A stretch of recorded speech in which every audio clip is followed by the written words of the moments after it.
حميدا ومصليا اما بعد۔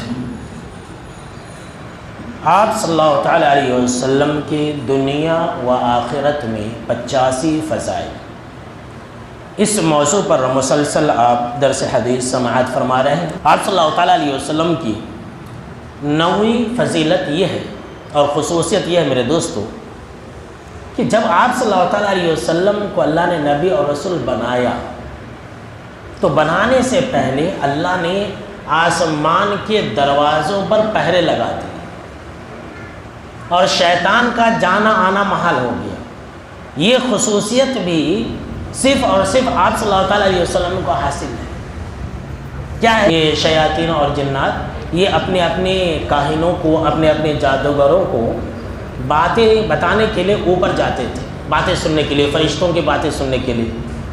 تو جب آپ صلی اللہ تعالیٰ علیہ وسلم کو اللہ نے نبی اور رسول بنانا چاہا تو پورے آسمان پر پہرے بیٹھا دیے، اور آسمان کی جتنے بھی اس طرح کی جگہیں تھیں جہاں شیاطین حاضر ہوا کرتے تھے، ان تمام جگہوں کو اللہ رب العالمین نے شہاب ثاقب سے بھر دیا، یعنی کہ ایسا ستارہ جو شیاطین کے اوپر گرتا تھا۔ اور اس کا ذکر اللہ نے قرآن مجید کے اندر سورہ الجن آیت نمبر 8 اور 9 کے اندر کیا ہے۔ اللہ نے فرمایا کہ وَأَنَّا لَمَسْنَا السَّمَاءَ فَوَجَدْنَاهَا مُلِئَتْ حَرَسًا شَدِيدًا وَشُهُبًا، کہ شیاطین نے کہا، جنہوں نے کہا کہ ہم نے آسمان کو ٹٹول کر دیکھا، اچھی طرح سے انکوائری کر کے دیکھا، تاکہ جھانک کر کے دیکھا تو ہم نے اسے سخت پہروں سے پر پایا اور سخت شعلوں سے بھرا ہوا پایا۔ یعنی شیاطین اور جنات نے دیکھا کہ آسمان میں جگہ جگہ پر چوکیدار ہے، پہرا لگا ہوا ہے، اور جگہ جگہ پر یہ شعلے بھرے ہوئے ہیں۔ آگے اللہ رب العالمین نے فرمایا کہ جنہوں نے کہا وَأَنَّا كُنَّا نَقْعُدُ مِنْهَا مَقَاعِدَ لِلسَّمْعِ فَمَن يَسْتَمِعِ الْآنَ يَجِدْ لَهُ شِهَابًا رَّصَدًا، جنہوں نے کہا کہ اس سے پہلے، یعنی کہ ایسا واقعہ ہونے سے پہلے جنات نے خود کہا کہ ہم جو ہے آسمان میں جگہ جگہ بیٹھ جایا کرتے تھے باتوں کو سننے کے لیے۔ یہ سب جو جادوگر لوگ کچھ نہ کچھ باتیں بتلا دیتے ہیں نا، شیاطین کا عمل دخل ہوتا ہے۔ وہ شیاطین ایک آدھ بات جو ہے سن لیتے ہیں اور آ کر کے جادوگروں کو بتلا دیتے ہیں۔ اب جو ہے انسان ان کی باتوں کو یقین کر لیتا ہے۔ جو انسان جادوگروں کی باتوں پر یقین کرے گا، کاہنوں کی باتوں پر یقین کرے گا، اس نے آپ صلی اللہ تعالیٰ علیہ وسلم کا انکار کیا، اس نے قرآن مجید کا انکار کیا۔ یاد رکھ لیجیے، ایسے انسان کی 40 دن تک نماز بھی قبول نہیں ہوتی ہے۔ جو محلے میں ہاتھ دکھانے والے آتے ہیں نا بھائی، وہ پامشٹ بولتے ہیں، ہست ریکھا جن کو کہتے ہیں، وہ ہاتھ کا ریکھا دیکھ کر کے بولنے والے لوگ ہیں۔ ایسے لوگوں کو ہاتھ مت دکھائیے، بس ہاتھ دیکھتے بولتے کہ تمہارے ساتھ یہ ہونے والا ہے۔ اب وہ انسان مان لیتا ہے یہ سب شیطانی حرکات و سکنات ہے، ایمان کو ختم کر دینے والی چیز ہے۔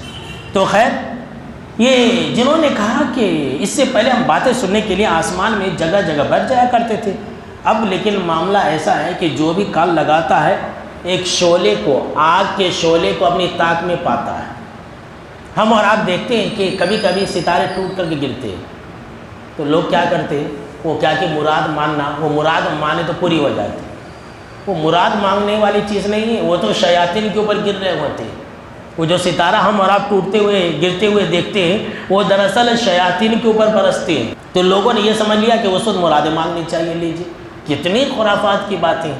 تو دیکھیے، جب آپ صلی اللہ تعالیٰ علیہ وسلم کی بعثت ہونے والی تھی، جب نبی بنائے جانے والے تھے، اس وقت اللہ رب العالمین نے آسمان کے اوپر پہرے لگا دیے، اور شہاب ثاقب جو ہے، یہ جو ستارے ہیں، یہ شیاطین کے اوپر آگ کا شعلے کی شکل میں اللہ رب العالمین نے اس کو متعین کر دیا، جو شیاطین کے اوپر گر پڑتے تھے اور وہ جل کر کے راکھ ہو جاتے تھے۔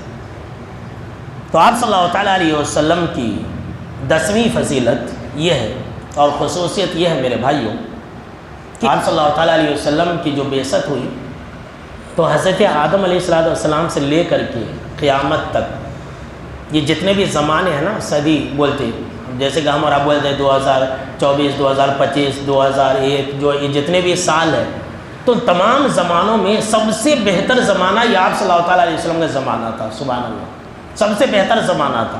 اس سے بہتر زمانہ نہ پہلے تھا اور نہ ہی بعد میں تھا۔ سنیے حدیث، بخاری کے اندر حدیث ہے حدیث نمبر 3557 ہے کہ حضرت ابو ہریرہ رضی اللہ تعالیٰ عنہ راوی حدیث سے کہتے ہیں کہ آپ صلی اللہ تعالیٰ علیہ وسلم نے فرمایا کہ مجھے اولاد آدم کے سب سے بہترین زمانے میں مبعوث کیا گیا، سب سے بہتر زمانہ۔ آپ صلی اللہ تعالیٰ علیہ وسلم کو تمام انسانوں کے زمانوں میں قیامت تک جتنے بھی زمانے ہیں تمام زمانوں میں سب سے بہترین زمانے میں نبی اور رسول بنا کر کے بھیجا گیا۔ آپ صلی اللہ تعالیٰ علیہ وسلم نے فرمایا کہ حضرت آدم علیہ السلام کے بعد جو ہے صدی در صدی گزرتا گیا، زمانہ گزرتا گیا، یہاں تک کہ وہ مبارک صدی آ گئی، وہ دور آ گیا، وہ زمانہ آ گیا جس میں اللہ نے مجھے نبی اور رسول بنا کر کے بھیجا۔ سبحان اللہ، کتنی بڑی فضیلت ہے۔ تو ابھی یہ سلسلہ باقی ہے۔